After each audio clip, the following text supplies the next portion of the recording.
CEAP, Centro Espírita Altivo Panfiro. Uma casa de amor.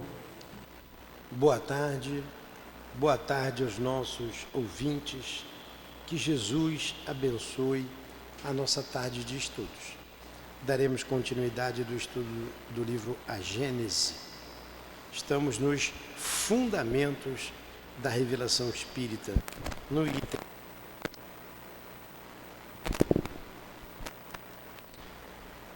A leitura do Evangelho, o capítulo 1. Não vim destruir a lei. O Espiritismo. Item 5.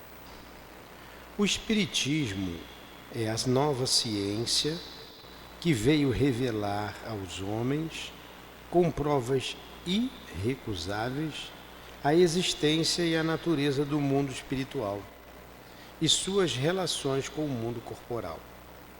O Espiritismo nos mostra esse mundo não como algo sobre, ao contrário, como uma das forças vivas e incessantemente atuantes da natureza, como a fonte de uma infinidade de fenômenos até então incompreendidos e, por essa razão, rejeitados como pertencentes ao domínio do fantástico e do maravilhoso. É a essas relações que o Cristo faz alusão em muitas circunstâncias. E é por isso que muitas coisas que Jesus disse ficaram incompreendidas ou foram erradamente interpretadas. O Espiritismo é a chave com a ajuda da qual tudo se explica com facilidade. Então vamos à nossa prece, agradecendo a Deus, a Jesus, pelo início de tarde, estudando a doutrina espírita, estudando o Evangelho de Jesus. Abençoa-nos, protege-nos, inspira-nos, Jesus, através dos teus enviados, nossos guias, benfeitores desta casa de amor, o altivo como a coluna de espíritos que sustentam o nosso CEAP. Em nome desses irmãos queridos, em nome de Allan Kardec, em nome do amor, do nosso amor, Lourdinha, do teu amor, Jesus, e do amor de Deus, nosso Pai, iniciamos então os estudos da tarde de hoje. Que assim seja. Graças a Deus.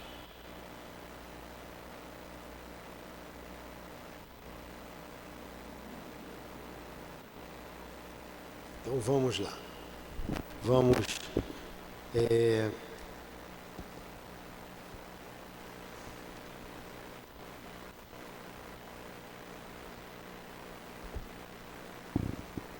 iniciar a leitura do item 25 da Gênese. Vou para 24, que a 24 é interessante, é pequenininha, diz assim: sendo Deus a base de todas as crenças religiosas e o objetivo de todos os cultos, o caráter de todas as religiões está de acordo com a ideia que elas concebem de Deus. As religiões que fazem de Deus um ser vingativo e cruel creem honrá-lo com atos de crueldade, com fogueiras e torturas. As que consideram um Deus parcial e ciumento são intolerantes. São mais ou menos meticulosas na forma, conforme supõe mais ou menos contaminado das fraquezas e ninharias humanas. Bem tranquilo de entender, né, Diogo? No item 25, diz assim Kardec: toda a doutrina do Cristo está fundamentada, toda a doutrina do Cristo está fundada sobre o caráter que ele atribui à divindade. Com um Deus imparcial, soberanamente justo, bom, misericordioso, ele pôde fazer do amor de Deus e da caridade para com o próximo a condição indispensável da salvação. E dizer: nisto estão toda a lei e os profetas. Não existe outra lei. Sobre esta crença, apenas ele pôde assentar o princípio da igualdade dos homens perante Deus e o da fraternidade universal. O que houve? Dilane vem depois? Tá. A revelação dos verdadeiros atributos da divindade, junto à imortalidade da alma e da vida futura, modificava profundamente as relações mútuas dos homens, impunha-lhes novas obrigações, fazia-os encarar a vida presente sob um novo aspecto e devia por isso mesmo reagir sobre os costumes e as relações sociais. É esse, incontestavelmente, por suas consequências,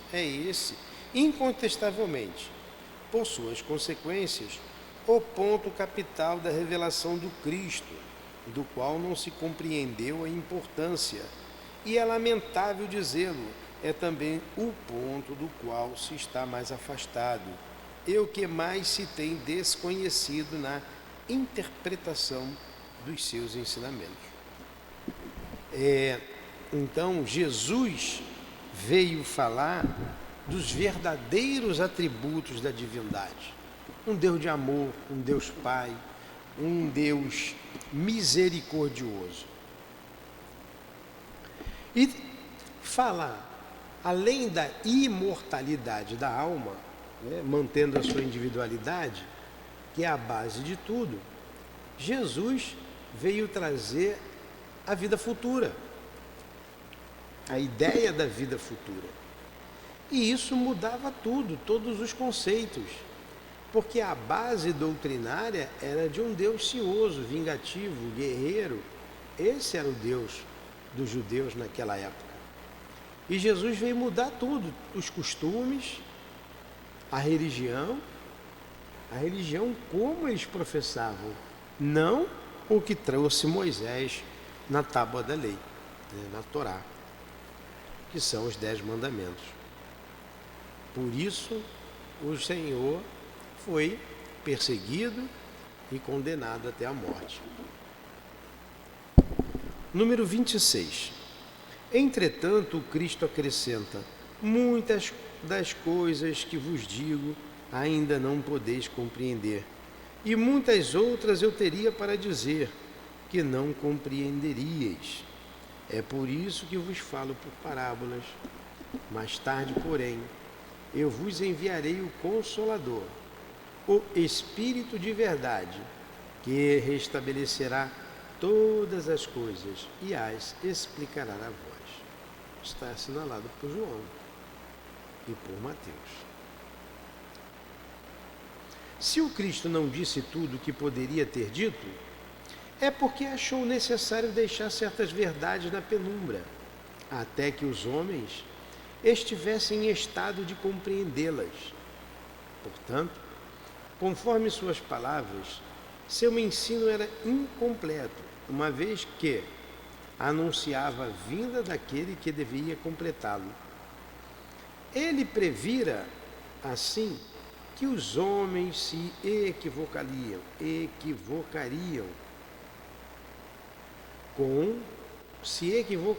com as suas palavras, que se desviariam dos seus ensinamentos.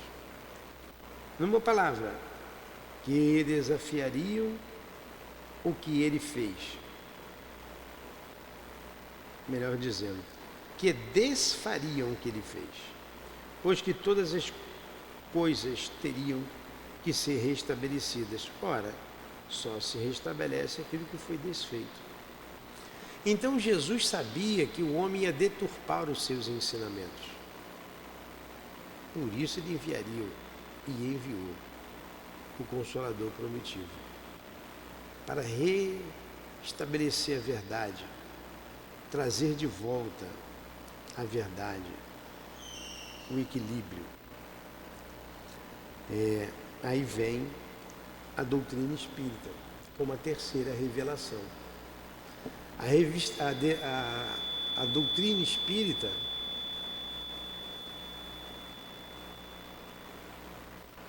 ela é o Cristo Consolador. Ela ensina, ela consola,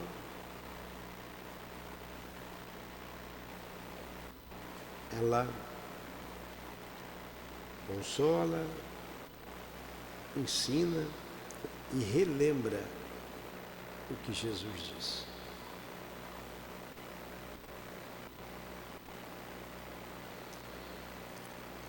(27)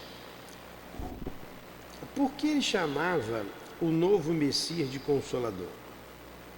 Por que Jesus chamava o novo Messias de Consolador? Este nome significativo e sem ambiguidade é toda uma revelação. Ele previa que os homens teriam necessidade de consolações, o que implica na insuficiência daquelas que eles achariam na crença que iam fundar. Talvez o Cristo jamais fosse tão claro e tão explícito como nestas últimas palavras, às quais poucas pessoas deram atenção, provavelmente porque evitaram esclarecê-las e aprofundar o seu sentido profético. Então, o Consolador prometido vem para consolar, para relembrar o que Jesus disse e para ensinar o que ele não pôde ensinar.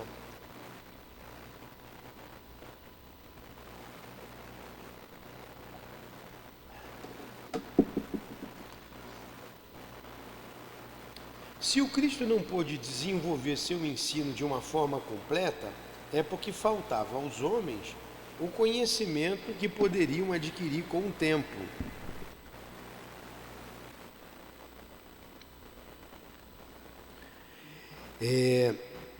Se o Cristo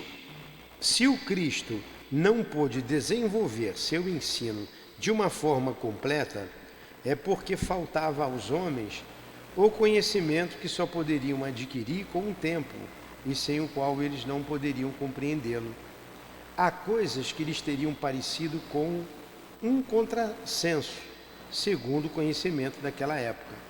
Completar seu ensino deve-se, pois, entender no sentido de explicar e desenvolver, bem mais que no de acrescentar-lhe novas verdades, porque tudo nele se encontra em estado embrionário. Faltava a base para compreender o sentido das palavras. Mas quem ousa entrever a interpretar as Escrituras Sagradas? Quem tem esse direito? Quem possui as luzes necessárias a não ser os teólogos? Quem ousa? A ciência, inicialmente, que não pede permissão a ninguém para divulgar as leis da natureza e que passa por cima dos erros e dos preconceitos. Quem tem esse direito? Neste século, vou ler novamente porque eu não dei a entonação correta, vocês me perdoem. Quem ousa se atrever a interpretar as Escrituras Sagradas? Quem tem esse direito? Quem possui as luzes necessárias, a não ser os teólogos? Quem ousa? A ciência, inicialmente, que não pede permissão a ninguém para divulgar as leis da natureza e que passa por cima dos erros e preconceitos. Mas quem tem esse direito? Neste século de emancipação intelectual e de liberdade de consciência, o direito à verificação pertence a todas as pessoas e as Escrituras não são mais a arca santa, na qual ninguém ousava tocar com a ponta do dedo, sem correr o risco de ser fulminado. Quanto às luzes especiais necessárias, sem contestar as luzes dos teólogos, por mais esclarecidos que fossem os da Idade Média, e, em particular, os pais da Igreja, eles, entretanto, ainda não eram esclarecidos o suficiente para não condenarem como heresia o movimento da Terra e a crença na teoria dos antípodas. Mesmo sem ir tão longe, os teólogos dos nossos dias não reprovam energicamente a teoria dos períodos de formação da Terra. Os homens só puderam explicar as Escrituras com o auxílio do que sabiam, das noções falsas ou incompletas que tinham sobre as leis da natureza, mais tarde reveladas pela ciência. Eis porque os próprios teólogos, de muita boa fé, enganaram-se sobre o significado de certas palavras e de certos fatos do Evangelho, querendo a todo custo nele encontrar a confirmação de uma ideia pré-concebida, giraram também no mesmo círculo, sem renunciar ao seu ponto de vista, de tal modo que ali só viam o que queriam ver. Embora fossem teólogos eruditos, eles não poderiam compreender a causa, que dependiam de leis que eles não conheciam. Está entendendo, tio? Está bem fácil, né? Mas quem será o juiz ali em cima, né?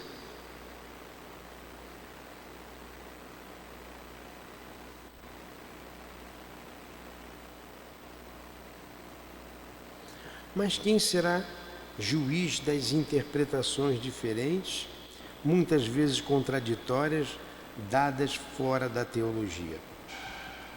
O futuro, a lógica e o bom senso.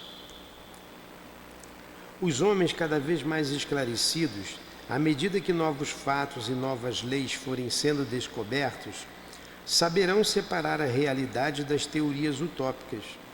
Ora, a ciência revela algumas leis, o espiritismo revela outras. Umas e outras são indispensáveis à compreensão dos textos sagrados de todas as religiões, desde Confúcio e Buda até o cristianismo. Quanto à teologia, ela não poderia judiciosamente alegar as contradições da ciência, porquanto ela nem sempre está de acordo consigo mesma. O Espiritismo, tomando o seu ponto de partida das próprias palavras do Cristo, como este tomou das de Moisés, é uma consequência direta da sua doutrina. A ideia vaga da vida futura, ele acrescenta a revelação da existência do mundo invisível que nos rodeia e povoa o espaço, e por este meio ele fundamenta a crença, dando-lhe um corpo, uma consistência, uma realidade no pensamento. Define os laços que unem a alma ao corpo e levanta o véu que ocultava aos homens os mistérios do nascimento e da morte. Pelo Espiritismo, o homem sabe de onde vem, para onde vai, porque está na terra, porque nela sofre temporariamente e vê por toda parte a justiça de Deus. Sabe que a alma progride incessantemente através de uma série de existências sucessivas, até que tenha atingido o grau de perfeição que pode aproximá-la de Deus. Sabe que todas as almas, tendo o mesmo ponto de origem, são criadas iguais, com idêntica aptidão para progredir em virtude do seu livre arbítrio, que todas são da mesma natureza e que só há entre elas a diferença do progresso realizado, que todas têm o mesmo destino e alcançarão o mesmo objetivo, mais ou menos rapidamente, segundo o seu trabalho e sua boa vontade. Sabe que não há criaturas deserdadas nem mais favorecidas umas que as outras, e que Deus não criou nenhuma que seja privilegiada e dispensada do trabalho imposto às outras para progredirem, que não há seres eternamente consagrados ao mal e ao sofrimento, e aqueles designados pelo nome de demônio são espíritos ainda atrasados e imperfeitos, que praticam o mal no estado de espíritos, como praticavam no estado de encarnados, mas que se adiantarão e se aperfeiçoarão, que os anjos ou espíritos puros não são seres à parte na criação, mas espíritos que chegaram à meta após terem percorrido a estrada do progresso, que, portanto, não há criações múltiplas de diferentes categorias entre os seres inteligentes, mas que toda criação resulta da grande lei de unidade que rege o universo e que todos os seres gravitam em direção a um fim comum que é a perfeição, sem que uns sejam favorecidos à custa de outros, visto serem todos filhos das suas obras. Então, olha aí os fundamentos da doutrina espírita. A doutrina espírita partiu de uma base. Essa base são os ensinamentos do Cristo. Então, é um pai de amor, um pai de bondade, que dirige a todos nós e o universo. Uma alma criada simples e ignorante e que jamais se acabará. Após a morte física, ela se mantém viva, mantendo a sua individualidade. Fala da pluralidade das existências, a gente vai e volta tantas vezes quanto necessárias forem para o nosso aperfeiçoamento, por isso estamos aqui. E esse Deus de amor e misericórdia não quer a nossa perda. Por isso, não existe a ideia do demônio. Não existe o inferno. Como não existe os anjos prontos. O que existe são as almas dos homens que já morreram, que permanecem mais e que dão o título de verdadeiros demônios para esses homens ou essas almas que foram mais aqui na Terra e continua sendo mais no mundo espiritual. E o inferno está dentro delas mesmo. O inferno e o paraíso está dentro de cada um de nós, sendo o inferno e o paraíso, na realidade, um estado d'alma, não um lugar geográfico, sim um estado d'alma. Está no nosso sentimento, no nosso coração, na nossa mente. E quando a gente desejar, a gente muda. A gente sai dessa situação. Então, é o que foi dito até esse instante. Alguma pergunta?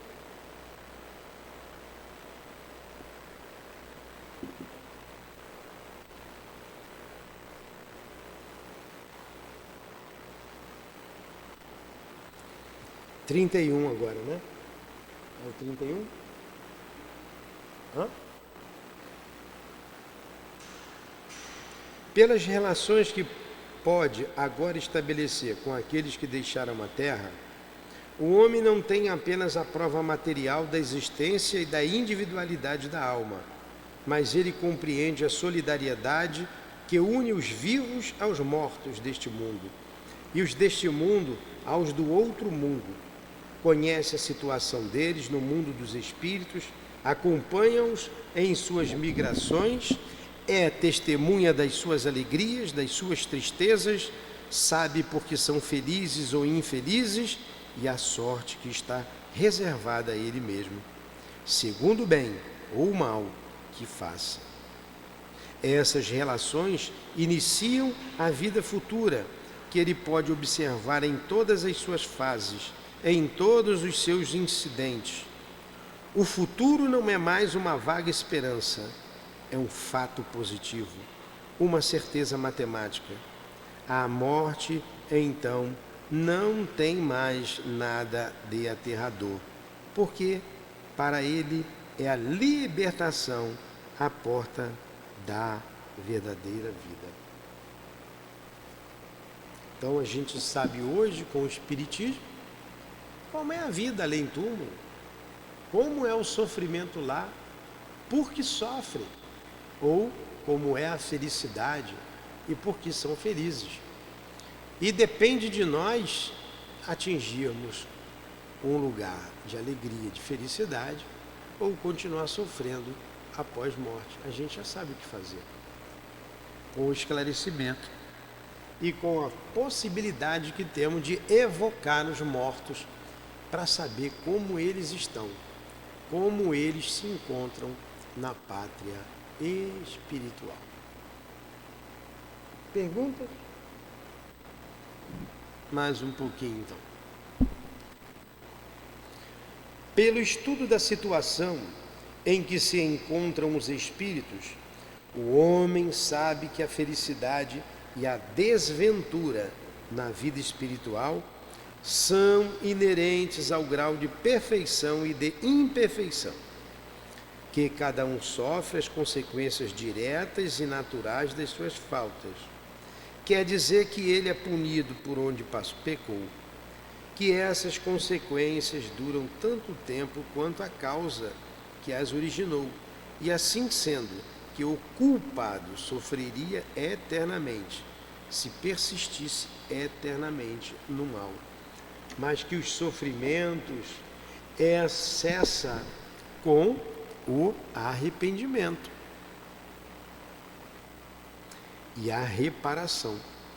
Ora, como depende de cada um o seu aperfeiçoamento, cada um pode, em virtude do seu livre-arbítrio, prolongar ou abreviar seus sofrimentos, como um doente que sofre pelos seus excessos enquanto não para de praticar.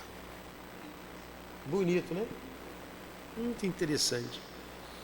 Se a razão recusa como incompatível com a bondade de Deus a ideia das penas irremessíveis, perpétuas e absolutas, muitas vezes infligidas por uma única falta, como a dos suplícios do inferno, que arrependimento mais ardente, mais sincero não pode abrandar, ela se inclina diante dessa justificativa distributiva e imparcial, que leva tudo em conta, que nunca fecha a porta ao arrependimento e estende constantemente a mão ao náufrago, em vez de empurrá-lo para o futuro.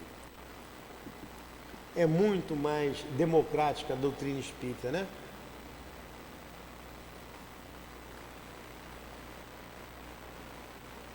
Muito mais vem ao encontro dos nossos anseios, da nossa liberdade, da nossa razão. Você vai responder por aquilo que você fez. Quando você se arrepender, o sofrimento cessa. Vamos reparar o mal que fizemos. Quantas pessoas dizem, eu não perdoo, mas sofrem por isso. Sofrem. Só vão parar de sofrer quando perdoar. E, em seguida, reparar o mal feito.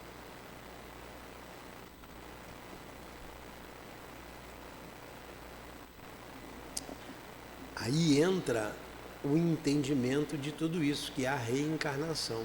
Sem reencarnação você não compreende a justiça de Deus. A pluralidade das existências, cujo princípio o Cristo estabeleceu no Evangelho, mas sem defini-lo mais que muitos outros, é uma das leis mais importantes reveladas pelo Espiritismo, uma vez que demonstra a sua realidade e a sua necessidade para o progresso.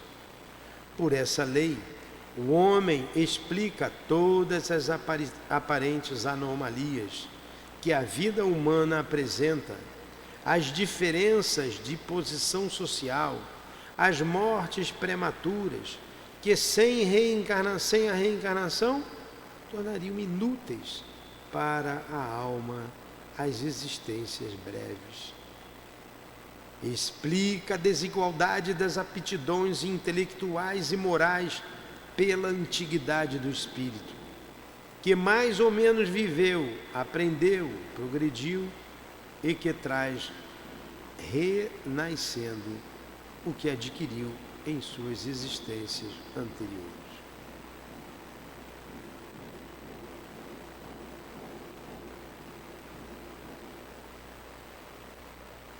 Ficou bem claro esse parágrafo também? Eu acho que está tão claro, né? Os fundamentos da doutrina. Continua então mais um, né? Como a doutrina da criação da alma a cada nascimento, essa é uma doutrina, um ponto das religiões ortodoxas, como o protestantismo e o catolicismo, que a alma é criada no momento do nascimento. Caímos no sistema das criações privilegiadas. Claro, se eu sou criado no momento que eu nasço, e eu nasci forte, saudável, rico, bonito, e o outro nasceu pobre, miserável, doente, Deus foi injusto. Deus privilegiou um e deixou o outro em sofrimento. Então não há justiça. Só compreensão da reencarnação é que a gente vai entender essas questões. Então a pluralidade das existências, é o 35, né? Com a doutrina da criação da alma a cada nascimento, caímos no sistema das criações privilegiadas. Os homens são estranhos uns aos outros, nada os une, os laços de família são puramente carnais, não são de nenhum modo solidários com um passado em que não existiu. Com a doutrina do nada após a morte, todas as relações terminam com a vida. E os seres humanos não são solidários no futuro. Pela reencarnação, eles são solidários no passado e no futuro. Suas relações se perpetuam no mundo espiritual e no corporal.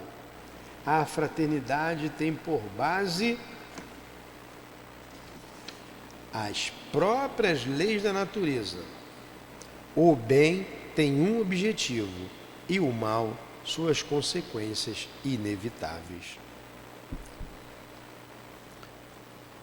Olha só, né? Ele colocou ali a ideia da pluralidade das existências, que é muito mais justa, e a da unicidade da existência. Você é criado, isso é terrível no momento do nascimento. Isso é terrível, isso é injusto demais.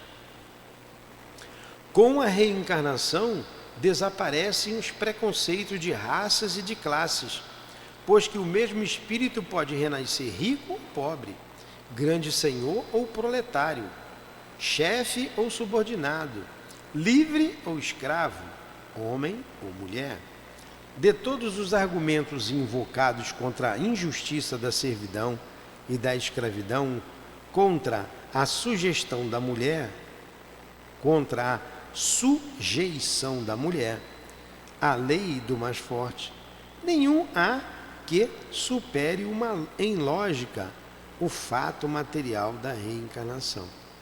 Se, pois, a reencarnação fundamenta sobre uma lei da natureza, o princípio da fraternidade universal, ela fundamenta sobre a mesma lei o princípio da igualdade dos direitos sociais, por consequência, o da liberdade. Está bem claro também, né? Os homens só nascem inferiores e subordinados pelo corpo. Pelo espírito eles são iguais e livres. Daí o dever de tratar os inferiores com bondade, benevolência, humanidade. Porque aquele que hoje é nosso subordinado pode ter sido nosso igual ou nosso superior, pode ser um parente ou um amigo. E nós, por nossa vez, podemos vir a ser o subordinado daquele que hoje comandamos. Isso envergonha os mais orgulhosos, né?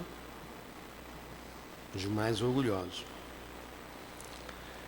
Tirem do homem o espírito livre e independente, sobrevivente à matéria, e farão dele uma simples máquina organizada, sem objetivo, sem responsabilidade, sem outro freio que o da lei civil, e boa para explorar como um animal inteligente. Não esperando nada depois da morte, nada o impede de aumentar os gozos do presente. Se sofre, só tem em perspectiva o desespero e o nada como refúgio.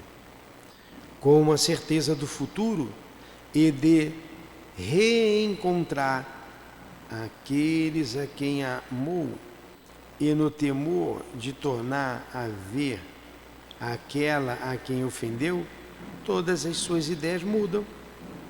Se o Espiritismo nada mais fizesse pelo homem que tirá-lo da dúvida quanto à vida futura, teria feito mais pelo seu aperfeiçoamento moral que todas as leis disciplinares que algumas vezes o detêm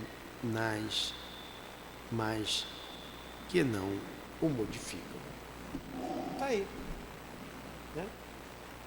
Como é uma leitura constante, eu acho que deu para a gente, né, com um raciocínio bem tranquilo, calmo, a cabeça fresca, entender todos esses parágrafos estudados, né?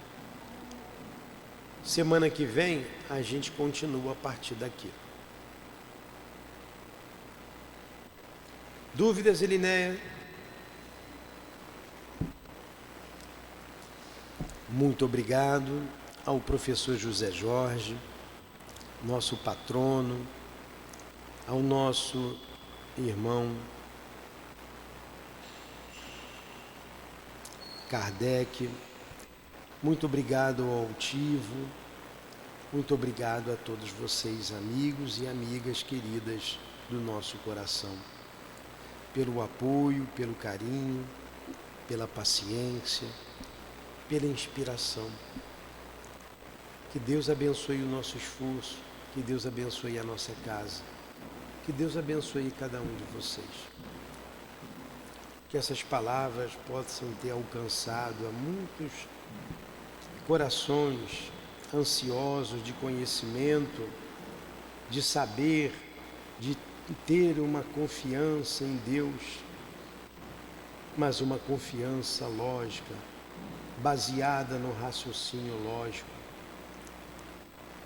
possam convencer a esses que somos espíritos imortais, criados pela bondade infinita de Deus, que nos que nós vamos nos manter vivos até sempre, pois a morte não chegará a nenhum de nós, que nascemos e renascemos muitas vezes e que muitas outras vezes renasceremos e morreremos. Ajuda-nos nesta compreensão, Senhor. Que seja então em nome dos benfeitores encarregados da divulgação doutrinária, em nome do nosso irmão Altivo e dos espíritos guias da nossa casa de amor, seja em nome do amor, do nosso amor Lourdinha, do teu amor, Jesus, e do amor de Deus, nosso Pai, acima de tudo, é que damos por encerrados os estudos da tarde de hoje. Que assim seja. Graças a Deus.